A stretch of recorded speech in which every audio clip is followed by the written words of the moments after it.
بنیادی طور پر اگر ہم غور کریں تو ہمارے سامنے یہ بات آتی ہے کہ ہمارے دل میں آنے والے خیالات دو طرح کے ہوتے ہیں. ایک غیر اختیاری، جن پر ہمارا کچھ بس اختیار نہیں ہوتا، کیونکہ دماغ ایک ایسی چیز ہے یا دل ایسی چیز ہے جو ہر وقت کام کرتی، سوتے میں بھی اور جاگتے میں بھی کچھ نہ کچھ خیالات کا تانا بانا ہر وقت لگا ہی رہتا ہے.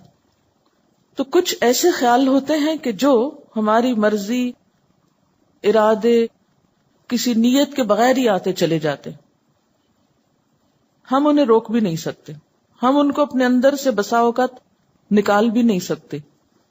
وہ بعض اوقات وسوسہ ہو سکتے ہیں جس میں اللہ تعالی کے بارے میں، اس کے نیک بندوں کے بارے میں، اس کے احکامات کے بارے میں کوئی برا خیال دل میں آ جائے. انسان ساتھ ساتھ توبہ توبہ کرتا ہے، لیکن وہ خیال ہے کیسے بجلی کے کرنٹ کی طرح اگر ہاتھ پڑ گیا تو اس نے پکڑ ہی لیا، آپ کو چھوڑنے کو نہیں مانتا. تو ایسے خیالات جن پر انسان کا کوئی ارادہ اور اختیار نہیں، ان پر پکڑ نہیں. دوسری قسم کے خیالات وہ خیالات ہیں جو انسان کے ارادے اور اختیار پر مبنی ہیں، چاہے تو انہیں دل میں رکھے، چاہے تو نکال دے. پکڑ ایسے ہی خیالات پر ہے. غیر اختیاری، غیر ارادی، قدرتی طور پر آنے والے خیالات اور جن میں وسوسہ بھی ہے. تو جب آپ صلی اللہ علیہ وسلم سے اس کے بارے میں پوچھا گیا، سئل رسول اللہ صلی اللہ علیہ وسلم عن الوسوسۃ، آپ صلی اللہ علیہ وسلم سے وسوسے کے بارے میں پوچھا گیا کہ جو دل میں برا خیال آ جاتا ہے تو اس کا کیا ہو، یہ کیا چیز ہے. کیونکہ صحابہ میں سے بعض نے یہ بھی کہا تھا کہ ہمارے دل میں بعض اوقات اتنا برا خیال آ جاتا ہے کہ ہمارا جی چاہتا ہے کہ ہم جل کے کوئلہ ہو جائیں، لیکن وہ خیال نہ ہم کو آئے، مگر پھر بھی ہمارا بس ہی نہیں چلتا اس پر، ہمارے نہ چاہنے کے باوجود وہ آتا چلا جاتا ہے. تو آپ صلی اللہ علیہ وسلم نے جواب میں کیا فرمایا؟ فقال تلک صریح الایمان، یہ صریح ایمان کی علامت ہے، یعنی یہی تو ایمان ہے. کیونکہ چور اور ڈاکو وہیں پر تو آتے ہیں جہاں کچھ مال و دولت ہوتا ہے. تو وسوسے اسی دل میں آئیں گے جہاں کوئی ایمان ہوگا، جہاں کوئی خیر ہوگی. تو ایمان بھی ایک بہت بڑی دولت ہے نا.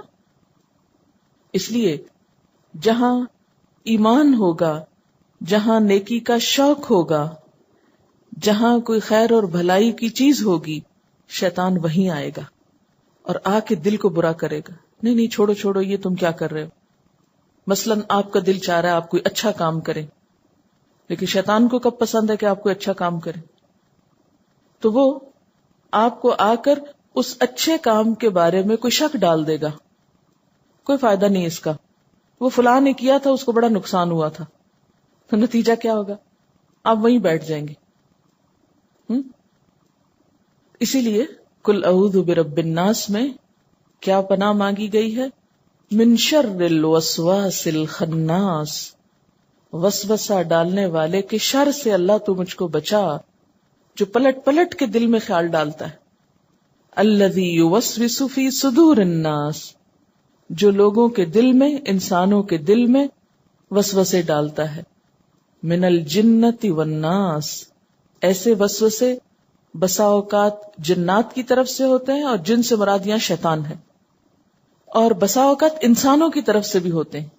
کیونکہ آپ نے دیکھا ہوگا کہ کئی دفعہ آپ بہت اچھا کام کرنا چاہتے ہیں، لیکن اتنے میں آپ کی ملاقات کسی ایسے انسان سے ہو جاتی ہے جو اس اچھے کام کے بارے میں آپ کا ارادہ اور نیت بدلا دیتا ہے.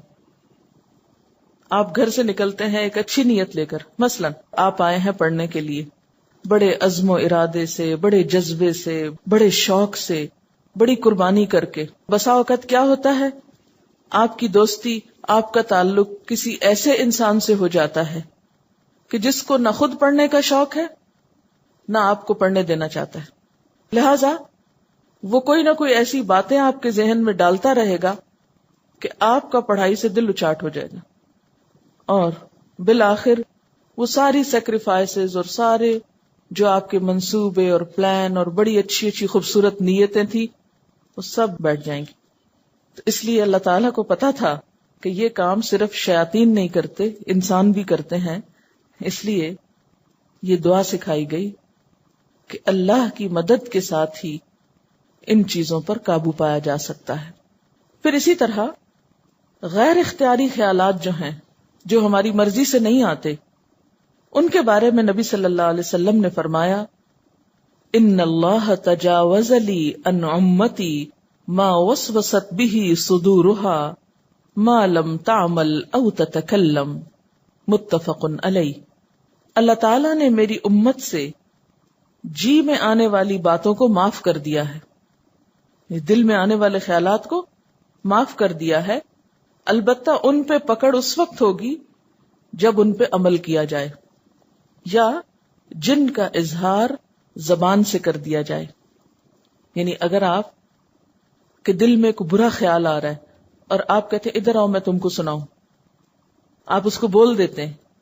مثلا آپ کے دل میں نعوذ باللہ کوئی کفریہ خیال آ رہا ہے، اللہ تعالیٰ کی ذات کے بارے میں کوئی بدگمانی آ رہی ہے، اللہ معاف کرے اس چیز سے بچائے، یا کسی انسان کے بارے میں آ رہی، تو جب تک وہ دل میں بغیر ارادے اور بغیر نیت کے آ رہی ہے چیز، اللہ تعالیٰ اس کو معاف کر دے گا. لیکن اگر آپ دوسروں کو بھی وہ اپنے خیالات بتانے بیٹھ گئے اور وہ کفریہ کلمات زبان سے بولنے لگے، یا آپ کو کسی انسان کے بارے میں کوئی بدگمانی ہے، تو آپ بغیر کسی تحقیق اور بغیر کسی حقیقت کے اس کا ذکر لوگوں میں کرنا شروع ہو گئے محض گمان اور خیال کی بنیاد پر، تو اس کلام پر بھی پکڑ ہوگی، پھر پوچھ ہوگی. یا یہ کہ محض کلام نہیں، آگے بڑھ کے ایکشن بھی لے لیتے. مثلا آپ کے دل میں کسی کے بارے میں برا خیال آیا، آپ آؤ دیکھتے ہیں نتاؤ دیکھتے ہیں، وہ سامنے آیا تو آپ اس کو ایک دو لگا دیتے ہیں. اب کیا ہے، اس کو پتہ ہی نہیں کہ بات کیا ہے. بچوں کے ساتھ عام طور پہ ایسا کرتے نا، کوئی چیز اپنی جگہ سے ہلی ہوئی دیکھی تو دل میں خیال ہے یہ فلاں بچے کا کام ہوگا، اس سے پوچھا بھی نہیں کہ تم نے چیز اٹھائی یا نہیں اٹھائی، رکھی یا نہیں رکھی. تو کیا کرتے، جو ہی وہ آتا ہے اس کو ڈانٹنا شروع کر دیتے ہیں.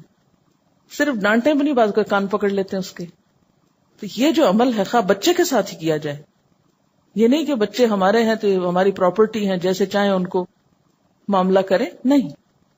اگر بچوں کے ساتھ بھی اس طرح کی ناروا زیادتی کی تو اس میں بھی پوچھ ہو سکتی. تو جو بھی خیالات آ رہے ہیں، چاہے ظاہر کرو یا چھپا کے رکھو، ان پہ اللہ محاسبہ کرے گا. پھر محاسبہ کن خیالات پہ ہوگا؟ یہاں کن خیالات کی بات ہے؟ وہ خیالات شرک، اللہ کی ذات میں شک، کفر، منافقت، ان چیزوں پر ہے. کیونکہ ان سب کا تعلق بھی ہمارے خیال سے ہی ہے نا، ہمارے ارادے سے ہی ہے. تو وہ مضبوط عزائم، پکے ارادے، دل کے فیصلے جو کسی غلط بات کے لیے ہوں، ان پر پکڑ ہوگی. مثلا ایمان کہاں ہے آپ کا؟ دل میں ہوتا ہے نا. اب مثلا آپ کہے میں مسلمان ہوں، مجھے تو نہیں پتا، آپ تو زبان سے کہہ رہے ہیں، میں تو یقین کر لوں گی، لیکن اللہ کو پتا کہ دل میں کیا ہے. تو ایمان بھی دل کا فعل ہے نا. اب اگر ایک شخص زبان سے کہہ رہا ہے لیکن دل میں وہ کفر رکھے ہوئے ہے، تو زبان سے کہنا اس کو کچھ فائدہ نہیں دے گا. کس کی بات مانی جائے گی؟ کہ اس کے دل میں کیا ہے. اسی طرح منافقت کیا ہے؟ کہاں ہوتی منافقت؟ دل میں ہوتی. فی قلوبہم مرض، ان کے دلوں میں بیماری ہے. اسی طرح آپ دیکھتے ہیں کہ اخلاق کی کچھ باتیں ایسی ہیں جن کا تعلق انسان کے دل سے ہوتا ہے.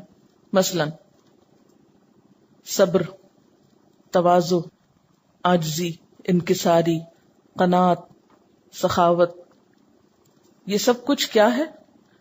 دل میں ہوتا ہے نا. اسی لیے حدیث میں آتا ہے کہ جب انسان کسی اچھے کام کی نیت کر لیتا ہے، ابھی وہ کام کیا نہیں اس نے، تو نیت پر بھی ثواب لکھ لیا جاتا ہے، وہیں سے مارکنگ شروع ہو جاتی.